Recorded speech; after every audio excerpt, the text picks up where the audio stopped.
Sir ಹಾಗೆ ಈಗ ಲೋಕಾಯುಕ್ತ ಅಂತಂದ್ರೆ ನೀವು ನಿಮ್ಮ ಹೆಸರು ಕೇಳಿದ್ರೆ ಎಲ್ಲೋ ಒಂದು ವೈಬ್ರೇಷನ್ ಸ್ಟಾರ್ಟ್ ಆಗುತ್ತೆ.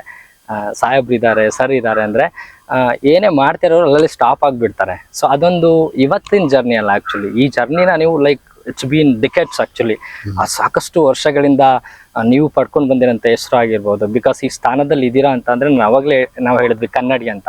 ಆ ಒಂದು ಡಿಸಿಪ್ಲಿನು, ಶಿಸ್ತು, ಆ ಬದ್ಧತೆ, ರೆಸ್ಪಾನ್ಸಿಬಿಲಿಟೀಸು ಇದೆಲ್ಲ ಒಂದಲ್ಲ ಎರಡಲ್ಲ ಸಾಕಷ್ಟಿದೆ ನಿಮ್ಮ ಹೆಸರು ಕೇಳಿದಾಗ, ಅದು ತಗೊಂಡಾಗ. ಸೊ ಹಾಗಾದ್ರೆ ಸರ್, ಲೋಕಾಯುಕ್ತದಲ್ಲಿ ಇನ್ನೊಂದು 2 ವರ್ಷದಲ್ಲಿ ಏನೆಲ್ಲ ಚೇಂಜಸ್ನ ಮಾಡ್ಬೇಕು ಅನ್ಕೊಂಡಿದ್ರೆ ಸರ್? ನೋಡಿ, ನೀವು ಹೇಳಿದ ಹಾಗೆ ಯಾವುದೇ ಒಂದು ಸ್ಥಾನವನ್ನು ನಾವು ಅಲಂಕರಿಸಿದಾಗ ಅದಕ್ಕೆ ತಕ್ಕಂಥ ಒಂದು ಅದಕ್ಕಿರುವಂಥ ಜವಾಬ್ದಾರಿ ಇರಲಿ, ಅಲ್ಲಿ ಡ್ಯೂಟೀಸ್ ಆ್ಯಂಡ್ ರೆಸ್ಪಾನ್ಸಿಬಿಲಿಟೀಸ್ಗಳನ್ನು ಮೊದಲು ಚೆನ್ನಾಗಿ ಅರಿತುಕೊಳ್ಬೇಕು. ಮತ್ತು ನಮ್ಮ ಕಾರ್ಯವೈಖರಿ ಹೇಗಿರಬೇಕು ಅನ್ನೋದ್ರ ಬಗ್ಗೆ ತುಂಬ ನಮಗೆ ಒಂದು ಪರಿಚಯ ಮಾಡಿಕೊಳ್ಬೇಕು ನಾವು. ಆನಂತರ ನಮ್ಮ ಲಿಮಿಟ್ಸ್ ಏನು, ಹೌದು, ನಮ್ಮ ಕಾರ್ಯವ್ಯಾಪ್ತಿ ಏನು, ಕಾರ್ಯವ್ಯಾಪ್ತಿಯಲ್ಲಿ ಲಿಮಿಟೇಷನ್ಸ್ ಇರ್ತದೆ. ಆ ಲಿಮಿಟೇಷನ್ಸ್ ಅರ್ಥ ಮಾಡ್ಕೋಬೇಕು.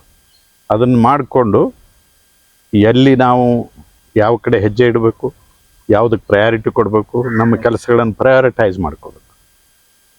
ಮತ್ತು ಅದಕ್ಕೆ ಬೇಕಾದಂಥ ಸ್ಕಿಲ್ ಬೆಳೆಸ್ಕೊಳ್ಬೇಕು, ನಾಲೆಡ್ಜ್ ಬೆಳೆಸ್ಕೊಳ್ಬೇಕು. ಅದಕ್ಕೆ ಬೇರೆ ಬೇಕಾದಂಥದ್ದು ಸಾಕಷ್ಟು ಇರ್ತದೆ. ನಾವು ಈಗ ಯಾಕೆ ನ್ಯಾಯಮೂರ್ತಿಗಳನ್ನೇ ಲೋಕಾಯುಕ್ತರನ್ನಾಗಿ ಮಾಡ್ತಾರೆ, ಲೋಕಾಯುಕ್ತರು ನ್ಯಾಯಮೂರ್ತಿಗಳನ್ನಾಗಿ ಅವರನ್ನೇ ಹುಡುಕ್ತಾರೆ ಅಂತಂದರೆ ಅದಕ್ಕೆ ಕಾರಣ ಏನು ಅಂದರೆ ಅಲ್ಲಿ ಕಾನೂನು ಬಗ್ಗೆನೂ ಜ್ಞಾನ ಇರಬೇಕು, ಮತ್ತು ಕೆಲವು ಕ್ಲಿಷ್ಟಕರವಾದ ವಿಷಯಗಳನ್ನು ಬಗೆಹರಿಸುವಂತಹ ಒಂದು ಸ್ಕಿಲ್ ಆ್ಯಂಡ್ ಬ್ಯಾಲೆನ್ಸ್ ಇರಬೇಕು, ಮತ್ತು ಡಿಸ್ಪ್ಯಾಷನೇಟ್ ಅಪ್ರೋಚ್ ಇರಬೇಕು. ಅವ್ರು ಬೇಕಾದವ್ರಿಗೆ ಹೀಗೆ ಮಾಡಿದೆ, ಬೇಡೋದವ್ರಿಗೆ ಹಾಗೆ ಮಾಡಿದೆ ಅಂತನ್ನುವಂಥದ್ದು ಇರಬಾರ್ದು. ಸೊ ಆ ಬ್ಯಾಲೆನ್ಸ್ ಇರುವಂಥ ವ್ಯಕ್ತಿಗಳನ್ನು ಅಲ್ಲಿ ತಂದು ಕೂರಿಸ್ಕೋಬೇಕು ಅನ್ನುವಂಥ ಒಂದು ಜವಾಬ್ದಾರಿಯಿಂದ ಆ ಕಾನೂನನ್ನು ರಚನೆ ಆಗ್ತದೆ. ಈಗ ನಾನೊಂದು 13 ವರ್ಷ 7 ತಿಂಗಳು 8 ತಿಂಗಳ ಜಡ್ಜ್ ಆಗಿದ್ದೆ, ನಾನು ಹೈಕೋರ್ಟ್ ನ್ಯಾಯಾಧೀಶನಾಗಿದ್ದೆ.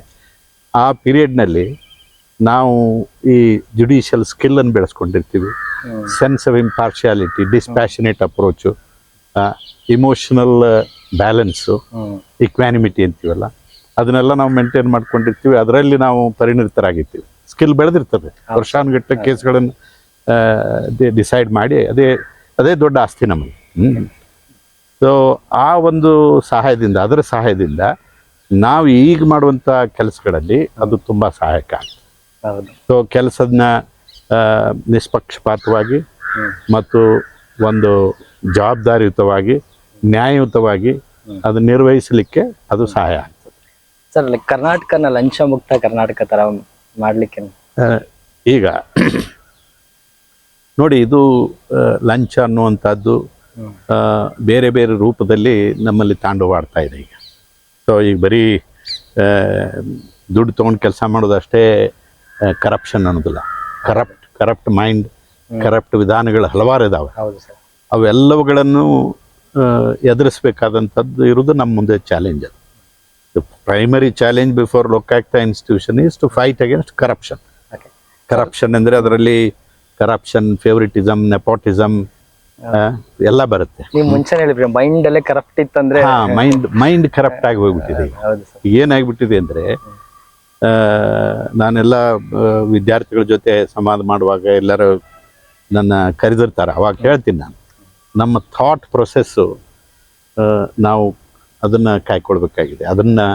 ಅದ್ರ ಮೇಲೆ ವಿಜಿಲ್ ಇಡಬೇಕಾಗಿದೆ.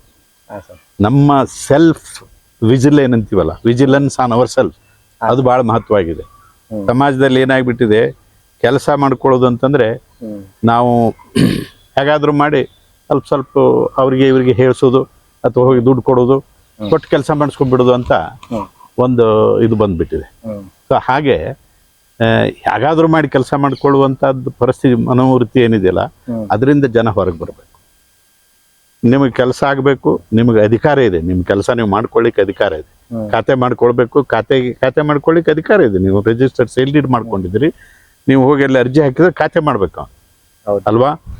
ಸೊ BBMP ಅವರೇ ಇರಲಿ, ಬೆಸ್ಕಾಮ್ದವರೇ ಇರಲಿ, BWSSB ಅವರೇ ಇರಲಿ, ಅವರ ಸಬ್ ರಿಜಿಸ್ಟ್ರಾರೇ ಇರಲಿ, ಯಾವುದೇ ಪಬ್ಲಿಕ್ ಸರ್ವೆಂಟ್ ಇರುವುದು ಯಾತಕ್ಕೆ? ಪಬ್ಲಿಕ್ ಸರ್ವೆಂಟ್ ಅಂದ್ರೆ ಏನು? ಅವನು he has to serve the Serve public. the people. He has to serve the public. Yes. And whenever public come to him, You should respect. he should serve them. Serve them. ಇಲ್ಲಿ ಏನಾಗಿದೆ ಅಂದ್ರೆ ಅದು ವ್ಯತಿರಿಕ್ತ ಆಗಿ ಹೋಗ್ಬಿಟ್ಟಿದೆ.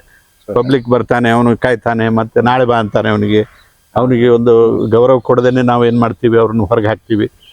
ನಾಳೆ ಬನ್ನಿ, ಇವತ್ತೇನು ನನ್ಗೆ ಬೇರೆ ಕೆಲಸ ಇಲ್ವಾ ನಮಗೆ ಅಂತ ಅವನಿಗೆ ಗದರಿಸಿ ಕಳಿಸಿಬಿಡ್ತಾರೆ.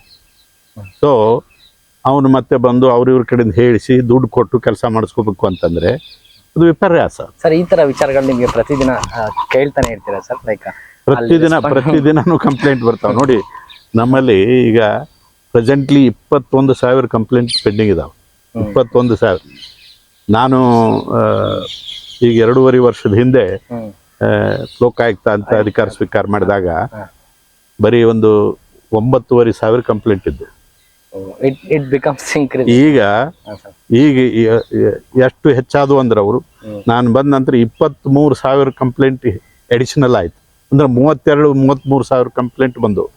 ಅದ್ರಾಗ ನಾ ಬಂದ ನಂತರ ನಾವು ಲೋಕಾಯುಕ್ತರು ಉಪಲೋಕಾಯುಕ್ತರೆಲ್ಲರೂ ಸೇರಿ ಒಂದು 11,500 ಕಂಪ್ಲೇಂಟ್ಸ್ ಡಿಸ್ಪೋಸ್ ಮಾಡಿದ್ವಿ.